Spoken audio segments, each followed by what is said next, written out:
When Indian tycoon Vijay Mallya splashes out $120 million to create the Force India F1 team, it's a pretty good sign that the sport is being taken seriously in the country.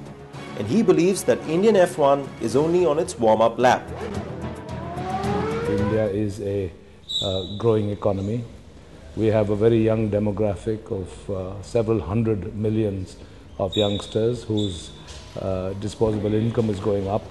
They are more aspirational, more sort of upwardly mobile. So I believe that Formula One will grow in popularity in India hugely. India already has plenty of F1 fans. 24 million watched on television last year.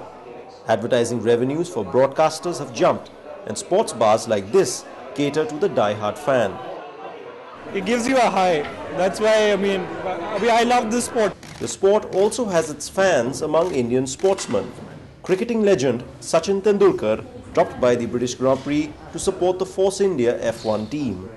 I like fast cars, and the sound of these cars, I think, is just incredible, and what the drivers actually do on a racing track. And soon India will get its very own Grand Prix. Formula One has signed a 10-year contract with Indian construction company Jai Prakash Associates to build a new F1 track and stadium near the capital New Delhi. But unlike other government-funded races in Asia, this venture will be paid for by private investment. This will be the site of the Delhi Grand Prix. Spread across 350 acres, it is 20 kilometers from the capital. Construction is expected to start soon, but with the race just 2 years away, a lot remains to be done. And there are those who say that motorsport needs to be promoted more in India for a track here to be viable through the year. I think really it's a big ego trip having an F1 event in a country. In the end, commercially, it's going to be very difficult to make it worthwhile. Vijay Mallya should know, despite his personal involvement, Force India has so far failed to score a single point in the races this year, as it continues to languish at the bottom of the team rankings. Mallya insists the team will be far better prepared in 2009.